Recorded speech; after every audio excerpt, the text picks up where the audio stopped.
Now we come to chapter 7, and I have labeled chapter 7, the man who came to dinner but died on the gallows. And I want to tell you, he got a necktie party at the end of the dinner, and a kind of a party he wasn't looking for by any means. But he goes to this dinner now with mingled feelings. He's thrilled that the queen has invited him. But the way things have worked out, that he's had to honor this man Mordecai, and I'm of the opinion at this moment he doesn't quite understand why that he is being honored. That is why Mordecai was being honored and why he was bypassed. But anyway, he's now going to the dinner. Chapter 7, verse 1, the man who came to dinner but died on the gallows. And he didn't die of indigestion, by the way. He's going to be hanged. Now notice what happens. So the king and Haman came to banquet with Esther, the queen. And the king said again unto Esther on the second day at the banquet of wine, What is thy petition, Queen Esther? And it shall be granted thee. And what is thy request? And it shall be performed even to the half of the kingdom. Now, the very interesting thing here is that this queen, again, is nervous. I think that she was nervous, and probably rightly so. What in the world can she do now when these two men are present? There's been a decree against her people. It would touch her. Now, how is she going to approach a request? Because she apparently was not aware of what had taken place, that Mordecai had been honored.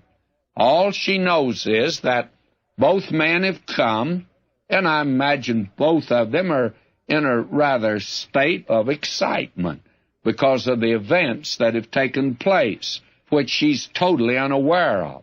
But this man now, the king, he renews his overture to the queen. He says to her, Queen Esther, you feel very comfortable now, and do not hesitate to make any request that you want to make of me. I will give you up to half of the kingdom. And that meant she'd have all of it, because, see, she's the queen, half of it's hers. So he's just turning the whole thing over to her, and he's saying to her, you just ask what you want to, Queen Esther, and it'll be yours. Now, verse 3, Then Esther the queen answered and said, If I have found favor in thy sight, O king, and if it please the king, let my life be given me at my petition, and my people at my request. Now she said, my request and my petition is this. I want you to spare my life and my people.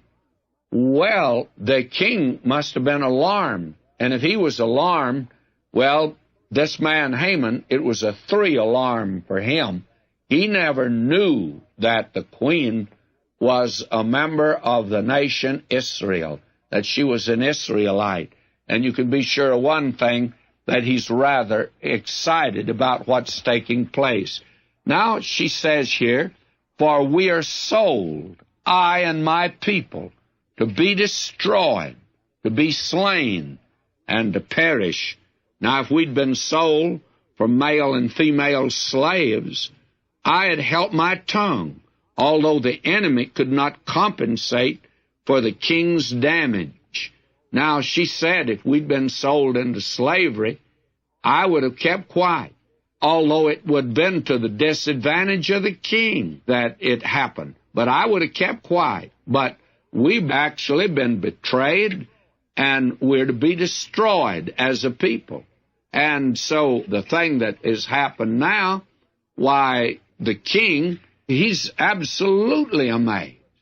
Who is it that would dare attempt to destroy the queen? And who would dare to attempt to destroy her people? And she says here something that I want to tell you was as shocking a statement as these two men ever expected to hear. We've been sold. My people have been sold to be destroyed. and to be slain and to perish, and I'm included among them. We're going to be slain, not just sold into slavery. Now notice what happens. Then the king Ahasuerus said unto Esther the queen, Who is he, and where is he who would presume in his heart to do so? Now, this man Xerxes had never taken the trouble to inquire about who the people were that Haman wanted to destroy. And at this moment, he hasn't put two and two together. He does not really know who's attempting to destroy her people and to destroy her. He just can't believe that there'd be anybody that would attempt such a thing like this. It's just unheard of. And this man just hadn't inquired because human life to him was cheap.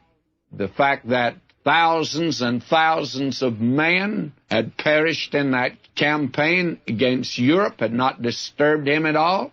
He's actually asking a question that he doesn't have the answer for. Who is he, and where is he, would presume to do so in his heart? Who would dare do this? And I'm of the opinion that at this moment it hasn't dawned on Haman fully what has really taken place. He did not know when he got that decree through to slay the nation Israel that Esther was the queen and that she was a Jewish. He did not know that. He was totally unaware of this. You see now that God has been moving back of the scenes. Standeth God in the shadows, keeping watch over his own. He's made it very clear, the Lord has, that no weapon that was formed against them. And after all, God has already said, I'll bless them that bless thee, and I'll curse them that curseth thee. Now, if you wanted to go down through history, you would find something that'd be quite interesting indeed. And I haven't taken the time here to go into that at all. Probably I should have, but I haven't attempted to take the nations of the world that have practiced anti-Semitism and to take a good look at them and see what happened to them.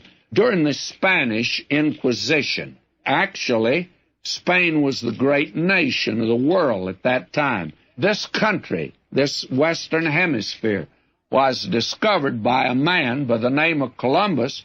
He was an Italian, but he was sailing under a Spanish flag. And he landed down in some of the islands in the West Indies, and he put up the Spanish flag. He claimed it for the Queen of Spain. Now, Spain was the great nation at that particular time.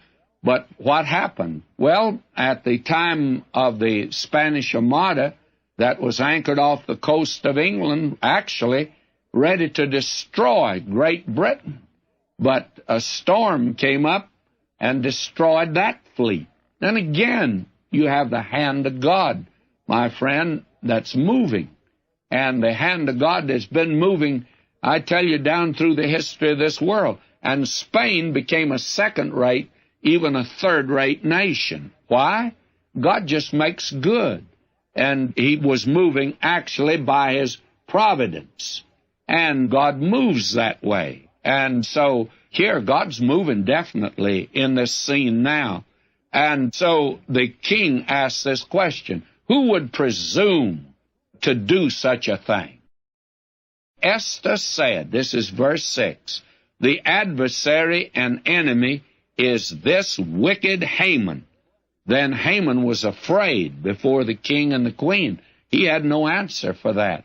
He's dumbfounded to find out that Esther is a Jewish. He just didn't dream that could be true. And he had a decree to have him put to death, and here's the queen, and she's begged for a life. Well, the king is puzzled. In fact, the matter is, he's got to think this thing through, because this man Haman was his trusted advisor. He was his prime minister. Now notice what happens. And the king, arising from the banquet of wine in his wrath, went into the palace garden. Why did he do that? He went in there to think this thing through. He said, I've got to get this thing straight in my mind. Why, I can't believe that Haman would do such a thing as this, but apparently he's done it. He believed his queen, and here's my queen pleading and begging for her life before me, and because of Haman. Well, he has to cool off just a little and think the thing through. And the king, arising from the banquet of wine in his wrath, he went into the palace garden.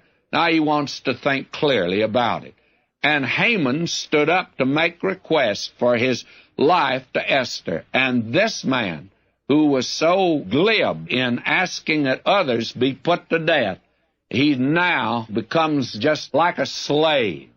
He grovels at the feet of the queen. And fact of the matter is, he's mad. This man is mad with fear. For what does he do?